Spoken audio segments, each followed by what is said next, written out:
আসার পরে সে মনে করতেছে বাংলাদেশ তো একটা গরিব দেশ, তো এই দেশে এত বড় ব্রিজ কিভাবে হবে, মানে যমুনা সেতু।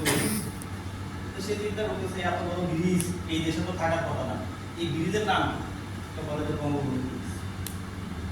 তো যাক উনি এখান থেকে ব্রিজটি দেখে আসলো ঢাকা শহরে আসার পরে দেখতেছে বিশাল বিশাল বিল্ডিং। তো এত বড় বড় বিল্ডিং দেখার পরে উনি বলতেছে যে এই গরিব দেশে এত বড় বড় বিল্ডিং, এই এলাকার নাম কি? এই এলাকার নাম হচ্ছে বঙ্গবন্ধু। তো কিছুক্ষণ পর দেখতেছে হই হল্লা চলতেছে একটা গোল চত্বরের ভিতরে। উনি বলে যে এই গোল চত্বরটা কি? কয়টা একটা স্টেডিয়াম। তো এখানে কি হইতেছে? কয় খেলা হইতেছে। তো এই সুযোগে একটু খেলা দেখে আসে। তো উনি খেলা দেখতে গেলেন। তো খেলা দেখতে যাওয়ার পর বাংলাদেশের তো পরিস্থিতি আমরা বুঝি, ফুটবল খেলায় একদল জিতলে বারে পরে একটু উনি কিছু মারামারি শুরু হয়। কিছুক্ষণ পরে শুরু হয়ে গেছে, মানে জিজ্ঞাসা করলে যে স্টেডিয়ামের নাম কি? বললো যে স্টেডিয়ামের নাম বঙ্গবন্ধু স্টেডিয়াম। এক পর্যায়ে খেলা চলতেছে, তো খেলা চলতে চলতে দুই পক্ষের মধ্যে মারামারি। তো মারামারির পর্যায়ে একজনের ঢিল মারছে, ওই ঢিলটা কপালে পড়ছে।